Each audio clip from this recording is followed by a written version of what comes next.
Am I the jerk for refusing to let my daughter's grandparents take her for Christmas after they threatened to sue me for custody? Posted by you/apprehensive mix 2251. I, 30F, am the single mother of Clara, 2F. My pregnancy wasn't planned. I had a no-strings-attached relationship with her father, Jack, 30M, for 7 months when I unexpectedly became pregnant. He lived in another state but visited my city monthly for business reasons, and we hit it off after meeting in a bar. We discussed our options regarding the pregnancy, but I decided to keep the baby. Jack wanted to be part of her life, so we planned to raise the baby together, not as a couple, just as co-parents. Unfortunately, Jack passed away during my pregnancy. Jack's parents, Linda and James, knew I was pregnant when he passed. We had already done a prenatal paternity test at the time. We were all devastated by his passing, but, of course, his parents were destroyed by it. Clara is their first and only grandchild, and she became their beacon of light in a dark time, as they say. They have 2 other daughters, Ruth, 37F, and Lily, 27F, but neither has children. Ruth has been trying to conceive for a long time with her husband, while Lily is child-free and single. Jack's whole family lives in another state, except for Lily, who lives abroad. They have a family business, so their lives are rooted there, while I have my family and career in my current city, where I live with Clara. Since Clara was born, we have had an agreement, nothing legal, but we all agreed on visitations for her grandparents and aunts. They usually visit Clara twice a month. James and Linda visit the most, but Ruth also shows up sometimes. I really appreciate their presence in her life. From the beginning, a point of contention in our relationship has been traveling with Clara to their state. They have a large property that has been in their family for over 100 years, as well as a family business. In their small town, they are treated as almost royalty and want Clara to experience that. I understand that it's good for my daughter to know her heritage, but I have always put my foot down on the idea of them traveling with her without me. I have already visited their hometown 3 times with Clara since she was born, but apparently, this isn't enough. Our relationship wasn't perfect. I had some issues with Linda meddling way too much in my parenting, but we were civil until I started my current relationship. I've been dating Ted, 34M, for almost a year, and things are tense with James and Linda. Ted and I don't live together, and he has a daughter, Marie, 4F, who lives with him. Linda has expressed disapproval of his constant presence in my house, which is not true. Both of us work a lot, and between our kids and other priorities, we probably see each other 3 to 4 times a week, of Marie having playdates and sleepovers with Clara, and the list goes on. She will find a way to comment on anything, even Ted's car parked in front of my house. Things escalated 2 weeks ago when I emailed Linda, James, and Ruth an invite for Christmas Eve. Ted and I will be hosting a get-together with our families and close friends. I decided to invite Clara's grandparents so they could spend Christmas Eve with her, but I also let them know that if they preferred, they could take her for lunch on Christmas Day. The next day, Linda texted me that they already had plans to take Clara to their home for Christmas. I said that this was not happening. I didn't hear anything from her for about 2 days. Then Linda called me, stating that she had given me 2 days to cool off and be reasonable. I asked what she meant, and she said they have rights over Clara and had waited too long to take her home for Christmas. Now that she is older, she can travel without me. I said that this was never discussed and that I would not let them travel with my daughter without even talking to me about it first. Linda said this was the discussion before the travel. I laughed on the call and told her she was delusional. Things escalated quickly after that. I was accused of trying to replace Jack in Clara's life, and I also said some things that were a little cruel about Jack never even meeting Clara. After Linda hung up on me, James called and tried to reason with me. He let it slip that they had bought Clara's plane tickets 2 months ago without asking me first. I said there was no way I would let them walk all over me. James lost his temper and demanded that I apologize to Linda or we would go to court over this. I didn't back down and said they were the ones choosing to fight over this, not me. Well, after some time of silence from them, I was served with court papers. They are suing me for custody of Clara and claiming that I am unfit as a mother. I already have a lawyer whom I consulted before our fight over the phone. She told me yesterday that they have almost no chance of getting any custody. The most they could get is visitation, but still, I am worried about this becoming a legal battle. Edit.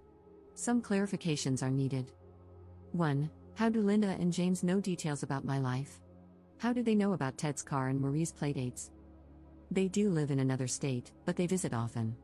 At least twice a month, they come to see Clara, and they come to my house to pick her up and drop her off after their outings. This is how Linda noticed Ted's car in front of my driveway.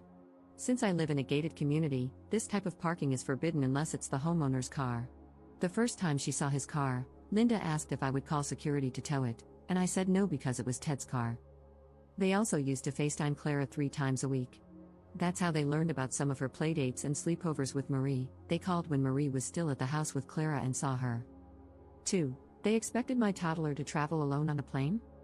No, I think I didn't explain it well enough.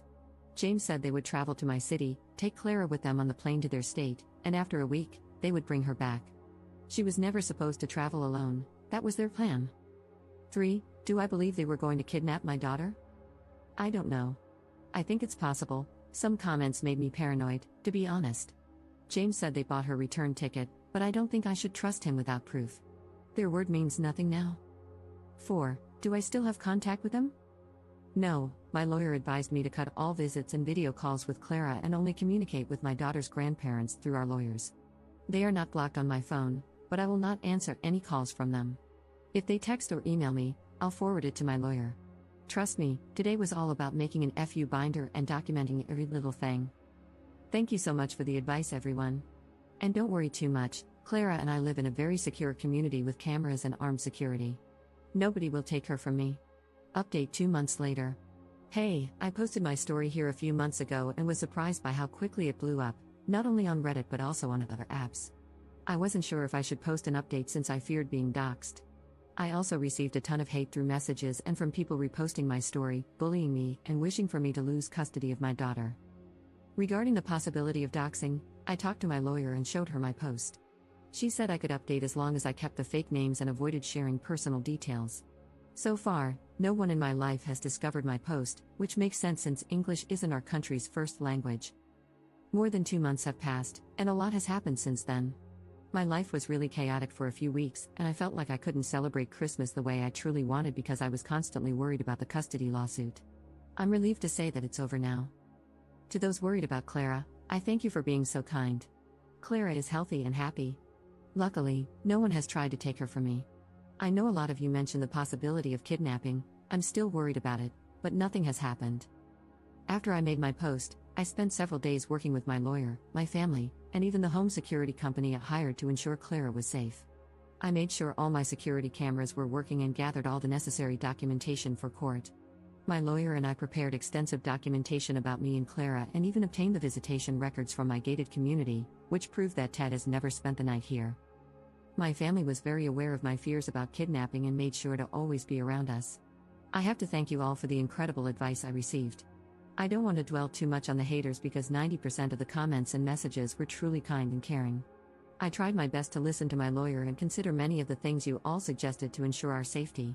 Not only that, but I spoke with Clara's pediatrician, pediatric dentist, swimming teacher, and even my parents' church, where Clara sometimes attends kids' classes. They are all aware of the lawsuit and understand that no one should disclose any information about Clara or me under any circumstances. Everyone is on the same page, providing support and being understanding. Some people also advised me to speak with Clara's aunts to see if they were aware of the lawsuit and the possibility that their parents might try to take my daughter. I wasn't sure how to approach this, but my lawyer said I could try to communicate with them, only via text or email. Before I could do this, Lily, Jack's younger sister who lives in Europe, texted me to ask if I had received Clara's Christmas gifts that she had sent by mail. I saw this as an opportunity and wrote her a message explaining what was happening with her parents. Lily said she had no idea about the lawsuit or that they wanted to take Clara for Christmas and fly with her on a plane. She said she would speak with Ruth and ask her about it since Ruth had been very distant from their family group chat at the time. A day later, Lily and Ruth created a group chat to talk to me. They asked if we could have a video call, and I told them I needed to consult my lawyer first. My lawyer agreed to the call as long as they allowed me to record it to ensure nothing could be used against me. Both agreed, and we had a video call that turned out to be very enlightening. Ruth apologized for being absent from our lives over the past few months. She had been dealing with many personal issues but had happy news to share. She had gone through her 3rd round of IVF, and was now about 22 weeks pregnant with her first child. She had kept everything quiet, only she and her husband, Sam, knew about the IVF process and pregnancy. She explained that this was because Linda had put too much pressure and stress on her during previous IVF attempts. Ruth had been distancing herself from anything that raised her anxiety levels, and her mother was a major source of that anxiety. Her pregnancy is great news, though it didn't surprise me since I knew she had been trying for a baby. I'm happy she was finally able to conceive. Here, I have to explain that Linda is what people call a boy mom. She never got along with her daughters. I had an inkling about this, But since I wasn't close to them, I had no idea how bad the relationship really was. They just seemed distant, and James appeared to be closer to their daughters. Ruth swore that she didn't know about the lawsuit until Lily called her the day before. After that, she spoke with her dad and his best friend, who is a lawyer, to try to understand what was going on. She was surprised that James's friend didn't know anything about the lawsuit since he is usually the lawyer representing him. James, on the other hand, tried to divert the subject when Ruth asked, but she pressured him, and eventually, he folded and told her everything. James claimed that he didn't want to sue me, but Linda's mental health had deteriorated to the point that he feared for her well-being. The only thing that could get her out of bed was Clara and the thought of having her around.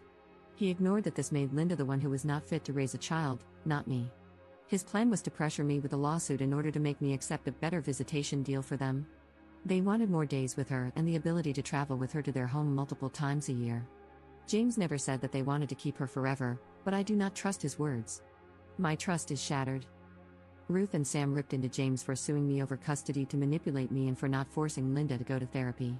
He said Linda didn't accept the idea of seeing a therapist because she was not crazy and said that she would not go under any circumstances.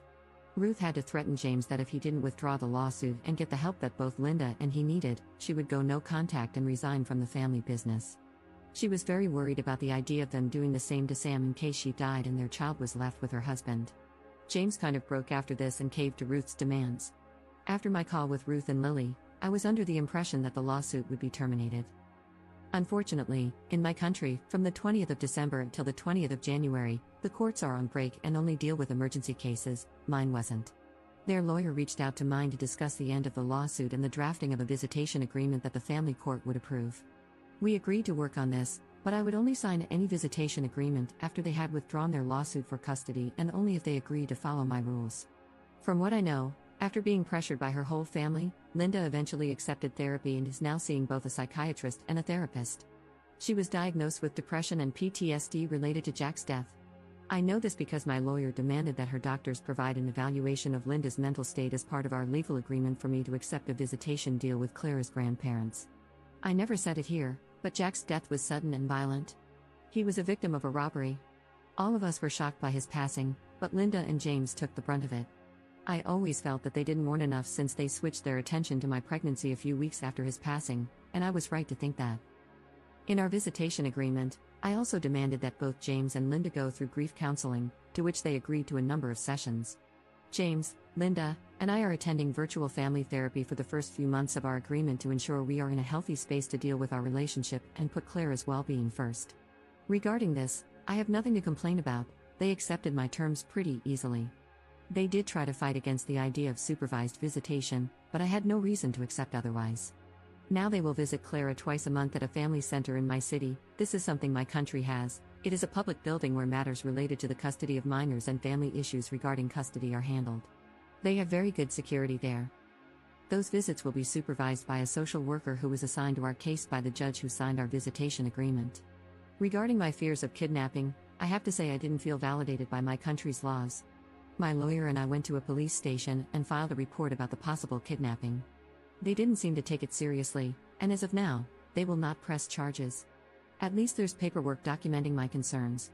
James ended up sending my lawyer Clara's plane tickets to prove they had bought her 2 tickets and were not planning on staying with her.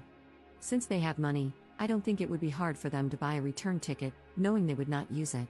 So I still do not trust or believe them. I have no plans to let them visit Clara without supervision. Even their aunts know that if they want to see Clara, they will have to be supervised too. Everyone is accepting this for now, and the visit started a couple of weeks ago. Let's see what happens in the future. I also do not intend to travel to their state or city in the near future. I'm truly scared about the possibility of them using their power to take my daughter, so I will not make it easier for them. Thank you again for the help and well wishes. As of now, Clara and her mama bear are doing well and enjoying a couple of days that I took to spend quality time together and finally celebrate since our Christmas was very stressful. Relevant comments. Commenter. Did you have to give them visitation? If someone tried to take custody of my child or even just threatened it, I'd never want to see or hear from them again. The pair of them are unhinged. Her husband wasn't helping anyone but himself by thinking he was taking the easiest way out by threatening you. What happens in the future when they want more visitation rights again, if they don't agree with the way you're raising her, or if you say no to anything? I'm thinking large presents, trips away, etc., when she's in that stubborn teen stage. Get your ducks in order because this will not be the last time they try to bully you into doing what they want. Ops response. By my country's laws, grandparents have rights, especially in cases where their child is deceased, so if I let this go to family court, they would probably receive the same amount of visitation or more. Additionally, they could have one unsupervised visitation, which is my biggest fear right now. My lawyer and I are preparing to fight them in the future, which is why everything is now included in our official visitation agreement. That's also why I am playing the long game, demonstrating to the family court that I am not alienating my daughter from her father's family. This helps create a positive image of me as a mother and will make it very difficult for them to win anything related to my daughter's custody in the future. I am ready to fight them, don't worry.